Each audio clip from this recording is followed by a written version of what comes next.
Coucou mes amis de Facebook, mes amis de YouTube.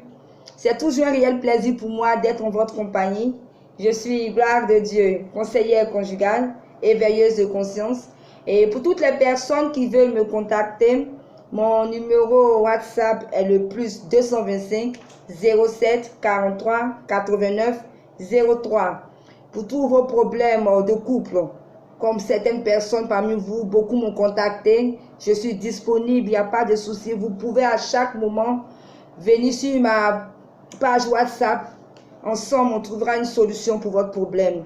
Et tout votre problème aussi dans la vie active. Vous avez besoin de conseils, vous avez besoin d'encouragement. Vous pouvez contacter Gloire de Dieu. Pour tout votre problème aussi spirituel, vous avez des difficultés dans votre vie spirituelle, vous avez besoin de conseils, vous pouvez contacter également Gloire de Dieu. Et je vous demande de vous abonner à ma chaîne YouTube.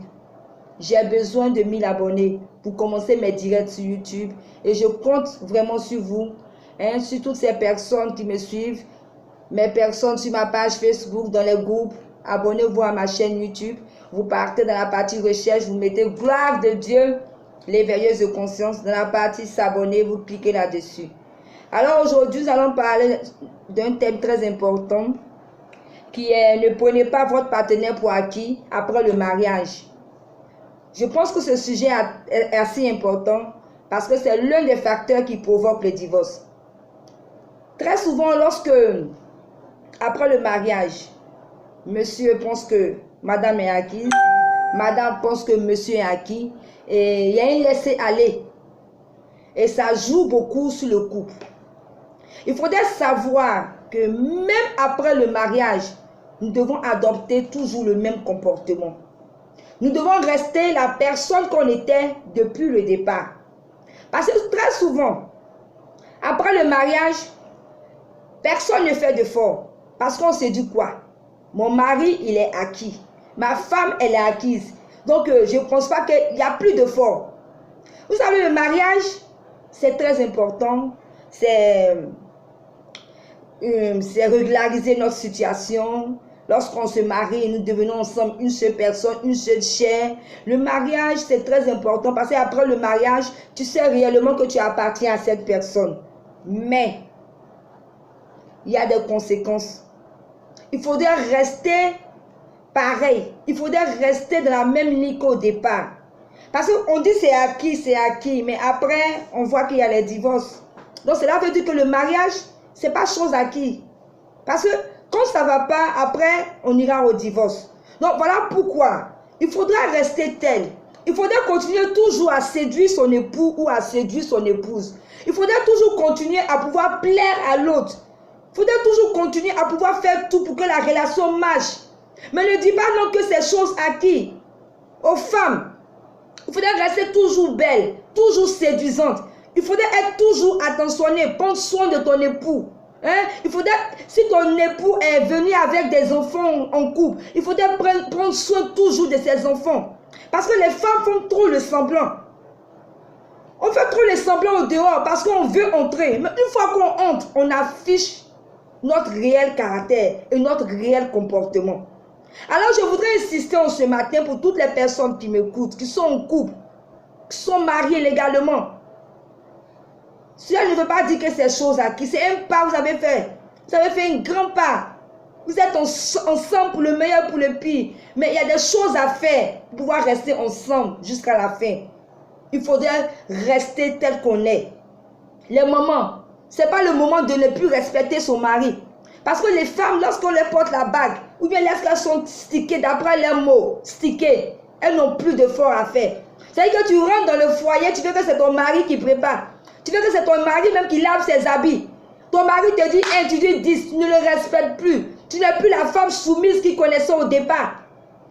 Il aura toujours problème. Il aura toujours problème.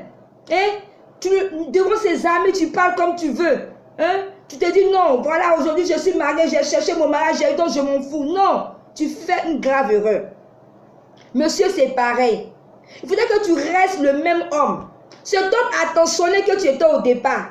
Cet homme qui prenait soin de son épouse. Cet homme qui était là. C'est toi qui montrais sexuellement toutes ces phases, parce que les hommes, on les connaît.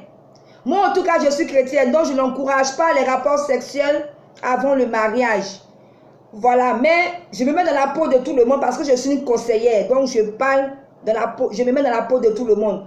Donc, pour les hommes, souvent, avant d'entrer au mariage, ils veulent montrer les performances sexuelles à les femmes. Il y a d'autres qui vont prendre des fortifiants même. Ils sont chauds. Mais dès qu'on rentre dans le mariage, tu ne touches plus ta femme. Il y a beaucoup de choses que tu ne fais plus. Parce que tu te dis que ces choses, ta femme est maintenant ton épouse, elle porte ton nom, donc tu n'as même plus à t'inquiéter. Si papa, il peut avoir des problèmes. Tu dois t'inquiéter parce que tu dois aussi séduire aussi ta femme, être le même homme que tu étais au départ. Hein? Être le même homme attentionné, le même homme qui prenait soin d'elle, qui pourvoyait à ses besoins. Ne dis pas que parce qu'on est en couple, il faudrait que tu t'en fous maintenant, il y a un laisser-aller.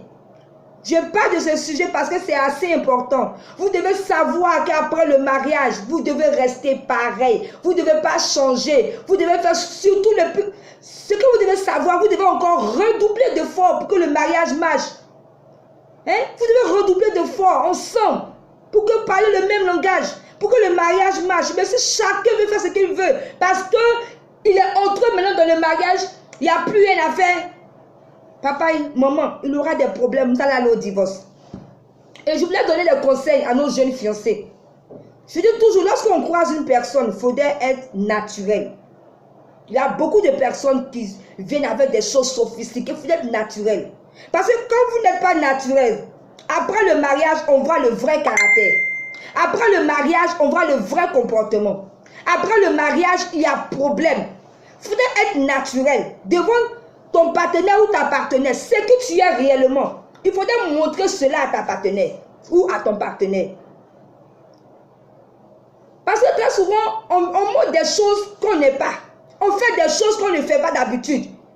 Parce qu'on veut rentrer, parce qu'on veut être en couple, parce qu'on veut que cet homme, parce que je veux plaire à cet homme, parce que je veux plaire à cette femme. Donc, je fais des choses que je n'ai pas l'habitude de faire. Je montre un autre visage, je montre un autre caractère. Je me montre un homme attentionné alors que je ne suis pas attentionné. Je me montre une femme qui est gentille alors que je suis méchante. Et dans le foyer maintenant, lorsqu'on va au mariage, on affiche un autre caractère, un autre comportement. Et cela peut envoyer au divorce. Parce que l'homme me dit, ah, donc celle-là, elle faisait semblant. Elle n'était pas comme ça. La femme aussi dit, eh, donc lui, c'est comme ça il était. Tu vois, vous voyez. Donc, soyez naturel. Dans les fiançailles, dites-vous tout, dites-vous la vérité. Dites ce que vous êtes réellement dans les fiançailles. Là, arrivé au mariage, il n'y a pas de problème. Voilà un peu ce que je voulais vous dire en ce jour. Je voulais attirer votre attention sur ce fait-là. Ton époux ou bien ton épouse n'est pas acquis. Je vous dis la vérité. Quand tu rentres en couple, tu dois redoubler d'efforts sur ta manière d'être. Vous, les mamans qui vous négligez, lorsque vous rentrez en couple. L'autre fois, j'ai vu une femme, j'étais scandalisée. Elle disait, oui, je viens à peine de me marier. Mais si tu voyais ses cheveux qui étaient sur sa tête. J'ai dit, Koutouboué, Seigneur. Une femme doit être propre, belle, séduisante. Dans le mariage encore, tu dois redoubler d'efforts pour séduire ton mari. Ne dis pas que parce qu'il m'a marié, je dois maintenant être sale. Mais il y a des conséquences. Il y a des conséquences. Parce qu'après, il y a le découragement qui s'installe. Du côté de la femme, du côté de l'homme. Il y a l'infidélité qui vient s'installer. Après, on va au divorce. Donc, soyez vraiment prudents. Soyez naturels. Après le mariage, redoublez d'efforts pour satisfaire l'autre, pour que le mariage soit un mariage épanoui. Je pense que j'ai assez parlé. Je vous aime et à très bientôt pour une prochaine vidéo. C'était Gloire de Dieu. Bye.